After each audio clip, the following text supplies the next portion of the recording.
mendengar apa itu coding?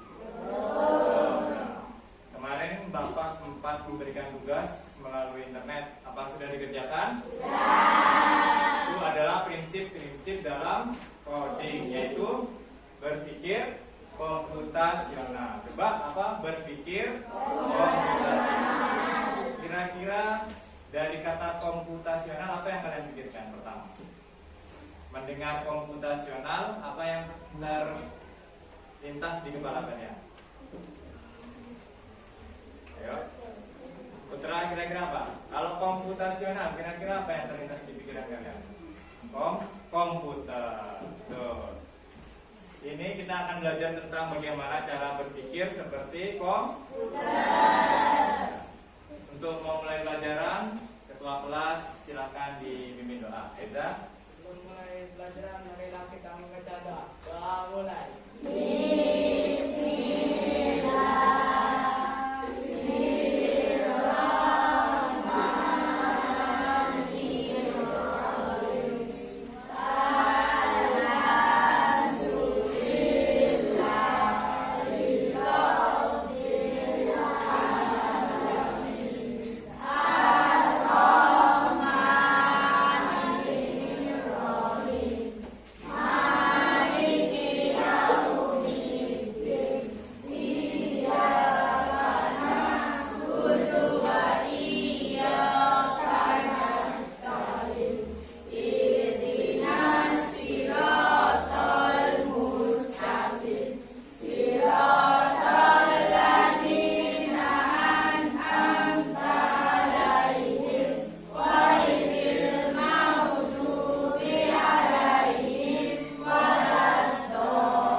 Apa itu coding? Coding itu adalah bahasa pemrograman komputer. Coba, kalau komputer tidak diprogram, kira-kira programnya jalan atau tidak? Nah, berarti ada namanya perintah ya dalam pemrograman. Apa itu berpikir komputasional? Pengertiannya adalah cara berpikir sistematis dan logis untuk memecahkan masalah yang kompleks. Jadi kita akan diajarkan cara bagaimana memecahkan suatu masalah. Coba dari kelompok 1. Kira-kira permasalahan apa yang kalian hadapi? di pagi hari? Yuk, kelompok 1. Permasalahan apa yang kalian hadapi biasanya di pagi hari? Ada yang pernah telat bangun? Ya, siapa yang telat bangun biasanya? Ya, itu suatu permasalahan. Dengan coding ini kita akan memecahkan permasalahan tersebut. Coba kelompok 2. Permasalahan apa yang pernah kalian temui di kehidupan sehari-hari? Ayo, Reza, apa? Permasalahan apa? Apa? Tidak bisa tidur. Nah, kelompok 3. Permasalahan apa yang kalian temui di sehari-hari? Ini tadi telat bangun, ini tidak bisa tidur.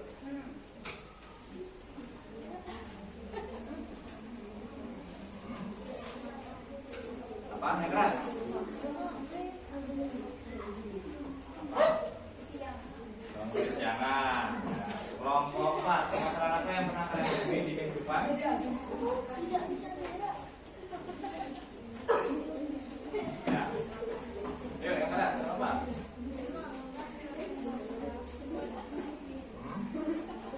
Belum makan, telat makan ya.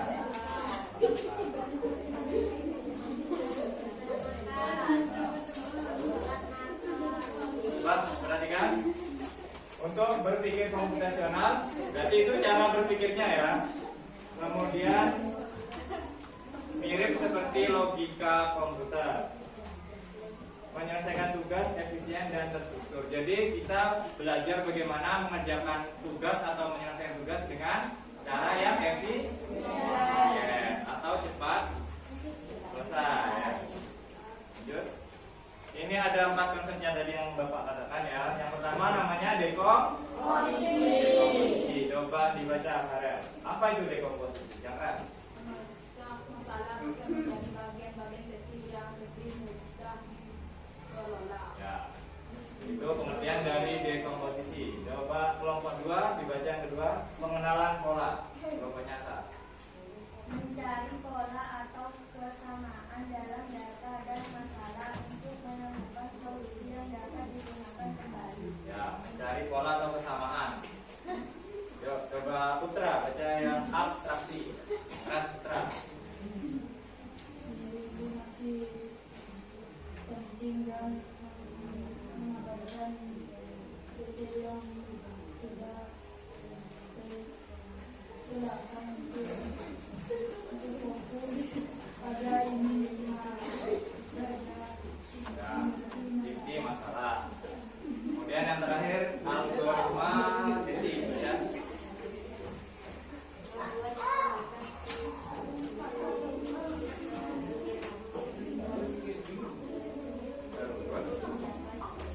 Ya. Ada 4 cara berpikir ya. Yuk, kita bedah satu-satu.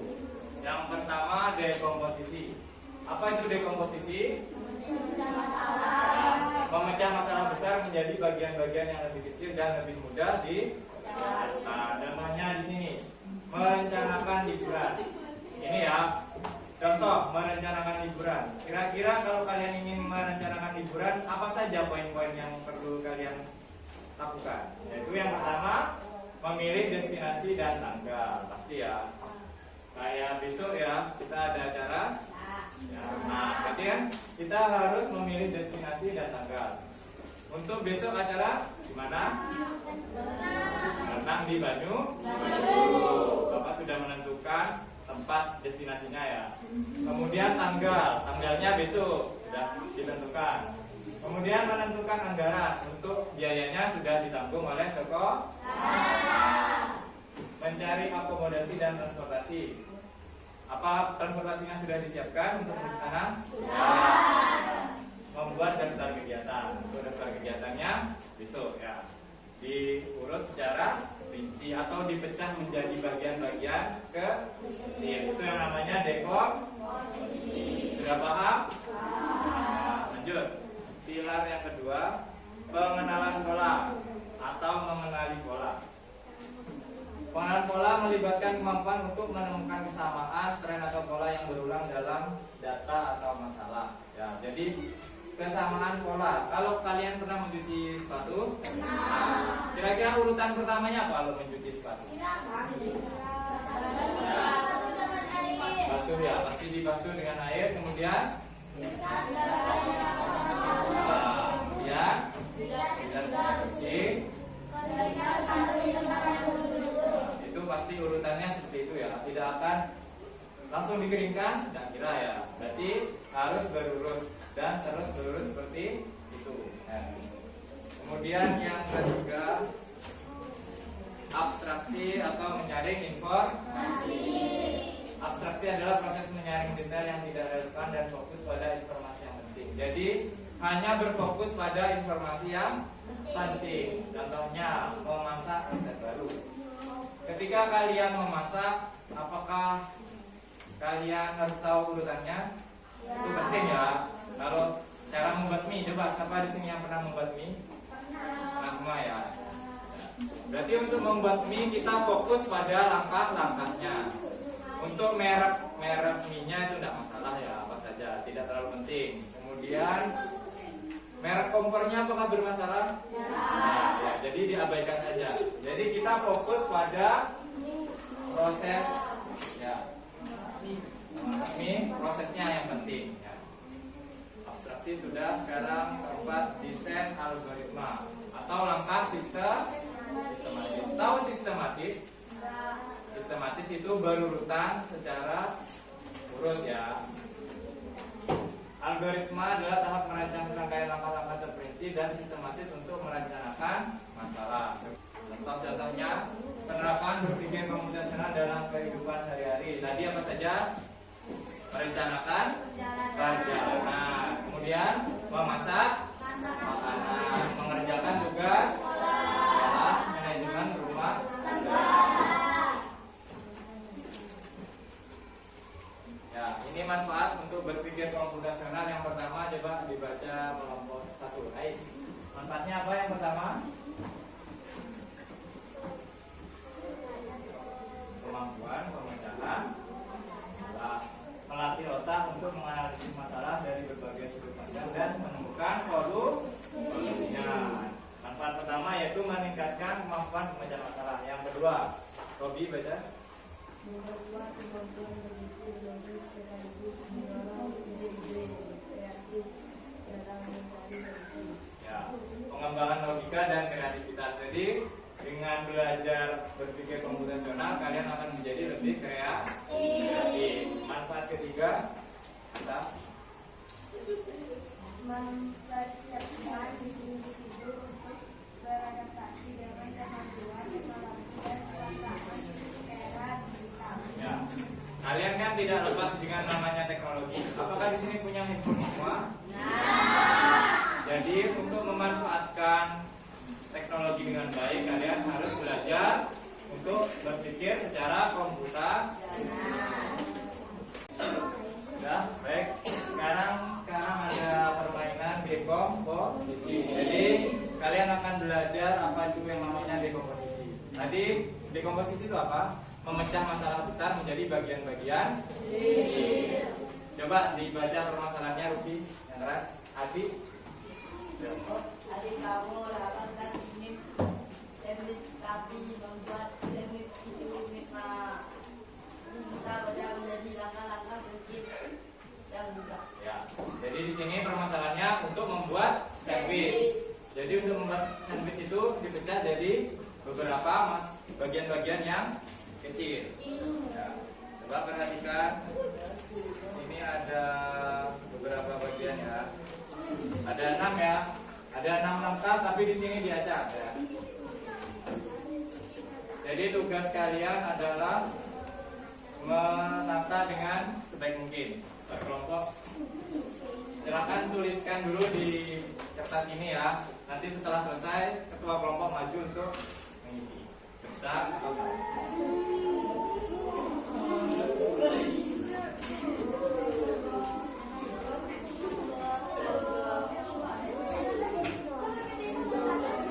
yuk didiskusikan.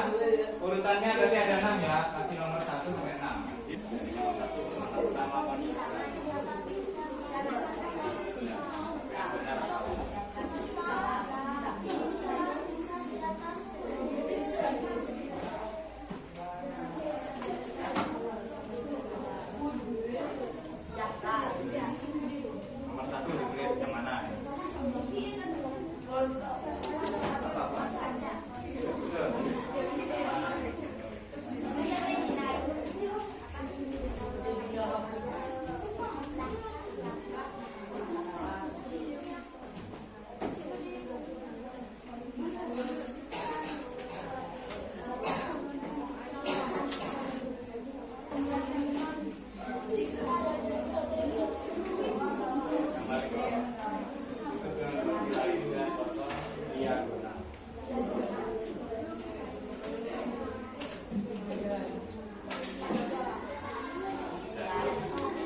mengetahui apa itu dekomposisi, yaitu memecah masalah besar menjadi bagian-bagian kecil. Ya.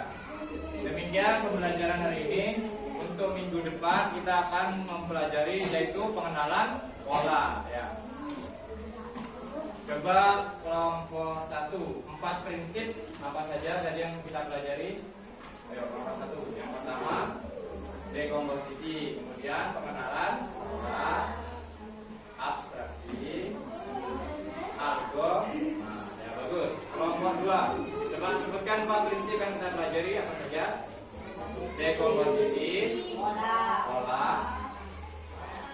algoritma, abstraksi. Kelompok 3. Apa saja yang kita pelajari tadi? Dekomposisi, pola, abstraksi, algoritma. Kelompok 4. Dekomposisi, pengenal pola, abstraksi, algoritma.